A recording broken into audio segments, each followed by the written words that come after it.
അപ്പോൾ ഇന്നൊരു വാട്ട ഇറ്റിനിടെ ഞാൻ എത്തിയിരിക്കുന്നത്. ജർമ്മനിയിൽ എത്തിയ ശേഷം ഉറങ്ങി എണീക്കാനാണ് ഒരു മടി. ഈ തണുപ്പത്ത് എണീക്കുക എന്ന് പറഞ്ഞാൽ ഇച്ചിരി ടാസ്കാണ്. ജർമ്മനിയിൽ എത്തിയപ്പോൾ മുതൽ വിചാരിക്കുന്നത് ഒരു വാട്ട ഇറ്റിനിടെ ചെയ്യണം, എങ്ങനെയാണ് ഞാനൊരു ദിവസം എന്തൊക്കെയാണ് കഴിക്കുന്നതെന്നൊക്കെ കാണിച്ചു തരണമെന്ന്. കാരണം ഈയിടെയായിട്ട് എനിക്ക് വരുന്ന കുറേ ക്വസ്റ്റ്യൻസ് ആണ്, എങ്ങനെയാണ് ഒറ്റയ്ക്ക് എല്ലാം മാനേജ് ചെയ്യുന്നത്, ക്ലീനിങ്ങും കുക്കിങ്ങും എല്ലാം ഒറ്റയ്ക്ക് എങ്ങനെ ചെയ്യുന്നു എന്ന്. അപ്പോൾ വൈകാതെ ഒരു ഡേ ഇൻ മൈ ലൈഫ് കൂടെ ചെയ്യാൻ നോക്കാം. ഞാൻ സ്ഥിരമായിട്ട് ഇപ്പോൾ ഒരു 2 ആഴ്ചയായിട്ട് ഞാൻ രാവിലെ കഴിക്കുന്നത് പാലിൽ ചില ദിവസങ്ങളിൽ ആപ്പിളായിരിക്കും, അല്ലെങ്കിൽ പഴമായിരിക്കും. ഇതിലെന്തെങ്കിലും ഒന്ന് മിക്സ് ചെയ്ത് ജസ്റ്റ് പഞ്ചസാര ഇട്ടിട്ടൊന്ന് അടിച്ചിട്ടാണ് ഞാൻ ഇപ്പോൾ ഡെയിലി രാവിലെ കുടിക്കുന്നത്. എല്ലാ ദിവസവും ഈ ഒരേ തന്നെ കുടിക്കുമ്പോൾ നമുക്കൊരു ബോറടി വരില്ലേ. അപ്പോൾ ചില ദിവസം ഞാൻ കോൺഫ്ലെക്സ് ഇട്ടേ കോൺഫ്ലെക്സ് ഇടും, അല്ലെങ്കിൽ ചോക്കോസ് ഇടും, അല്ലെങ്കിൽ ബദാം, ഇങ്ങനെ എന്തെങ്കിലുമൊക്കെ ഇട്ടിട്ടാണ് ഇപ്പോൾ ഡെയിലി രാവിലെ കുടിക്കുന്നത്. ചിലപ്പോൾ ഞാൻ രാത്രിയും ഇതന്നെ ആയിരിക്കും കഴിക്കുന്നത്. ഒരു നേരം ഇപ്പോൾ നാട്ടിലെ ഫുഡ്, അതായത് നമ്മുടെ ചോറൊക്കെ ഒരു നേരം കഴിക്കില്ല, എനിക്ക് ചോറ് കഴിക്കാതിരുന്ന ഒരു സമാധാനം ഇല്ല. അതുകൊണ്ട് ഞാൻ ഡെയിലി ഉച്ചയ്ക്ക് എന്തെങ്കിലും നമ്മുടെ നാട്ടിലെ രീതിക്കുള്ള ഫുഡ് തന്നെയാണ് കഴിക്കുന്നത്.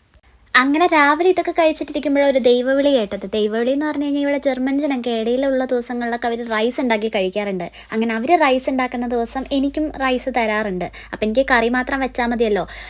ഏറ്റവും വലിയ കാര്യം എന്ന് പറഞ്ഞു കഴിഞ്ഞാൽ ഇവിടെ വന്നപ്പോൾ മുതലുള്ള സംഭവമാണ് ഈ മടി. നാട്ടിലൊക്കെ എന്ന് പറഞ്ഞാൽ വലിയ ഇൻട്രസ്റ്റ് ആയിരുന്നു ഈ കുക്ക് ചെയ്ത് കഴിക്കാനും ഉണ്ടാക്കാനും. അങ്ങനെയൊക്കെ മാക്സിമം കുക്കിങ്ങിൻ്റെ എല്ലാ കാര്യങ്ങളും പഠിച്ചിട്ടൊക്കെ തന്നെയാണ് വന്നിരിക്കുന്നത് തന്നെ.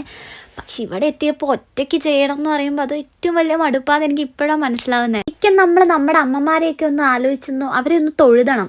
കാരണം ഞാനിവിടെ ഇപ്പോൾ ദിവസം രാവിലെ കണ്ണു തുറക്കുന്നത് തന്നെ ഇന്ന് എന്ത് കറി വെക്കുന്ന ആലോചിച്ച് ടെൻഷനായിട്ടാണ്. അപ്പോൾ ഇത് കാലങ്ങളായിട്ട് ചെയ്തു തരുന്ന അവരെയൊക്കെ നമ്മളൊന്ന് തൊഴുതണ്ടേ. എനിക്കാണെങ്കിൽ ഇടയ്ക്കിടയ്ക്ക് വിശക്കുന്ന ഒരു സ്വഭാവം ഉണ്ടായിരുന്നു നാട്ടിൽ വെച്ച്. ഇവിടെ എത്തിയപ്പോൾ അതൊക്കെ മാറിക്കിട്ടി.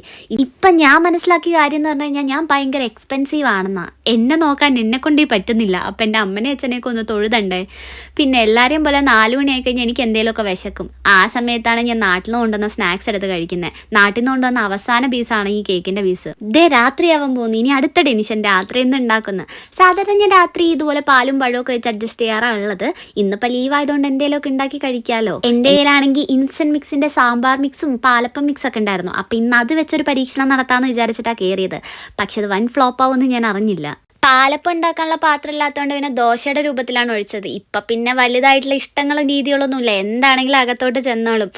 നമ്മൾ പറയുന്ന മറ്റേ ഇതില്ലേ തള്ള വൈബ്, അത് ചെറുതായിട്ട് എനിക്ക് എഫക്റ്റ് ചെയ്തിട്ടുണ്ട് ഇപ്പോൾ. അങ്ങനെ ദോശയുടെ ഷേപ്പൊന്നും കറക്റ്റായിട്ട് കിട്ടിയില്ലെങ്കിലും ദോശ ഒപ്പിച്ചെടുത്ത് സാമ്പാറിൻ്റെ പാക്കറ്റ് തുറന്നപ്പോൾ ഒരു മണം ഉണ്ടായിരുന്നു. നാട്ടിലെ ഓർമ്മയൊക്കെയാണ് ആദ്യം വന്നത്. പക്ഷേ സാമ്പാർ കൊള്ളായിരുന്നു. നമ്മുടെ ക്രേവിങ്സ് മാറ്റാൻ പറ്റിയ ഐറ്റമൊക്കെയാണ് ഇതൊക്കെ.